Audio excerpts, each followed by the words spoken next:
ഇന്ത്യയിലെ രണ്ടാമത്തെ Portuguese viceroy ആരായിരുന്നു? ഓപ്ഷൻ സി ആണ്, അൽഫോൻസ ഡി അൽബുക്കർക്ക്. അടുത്ത ചോദ്യം, അവസാനമായി ഇന്ത്യ വിട്ടുപോയ വിദേശീയർ ആര്? ഓപ്ഷൻ ബി ആണ്, പോർച്ചുഗീസുകാരാണ്. ഇന്ത്യയിൽ ഭരണം സ്ഥാപിച്ച ആദ്യത്തെ യൂറോപ്യൻ രാജ്യം? ഓപ്ഷൻ സി ആണ്, പോർച്ചുഗൽ. കേരളത്തിലെത്തിയ രണ്ടാമത്തെ പോർച്ചുഗീസ് സംഘത്തെ നയിച്ചത് ആര്? ഓപ്ഷൻ സി ആണ്, കബ്രാൾ.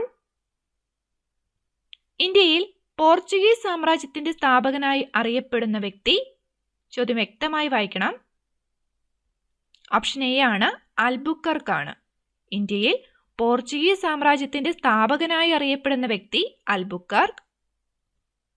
ഇന്ത്യയിൽ ആധിപത്യം സ്ഥാപിച്ച യൂറോപ്യന്മാരുടെ ക്രമം ശരിയാ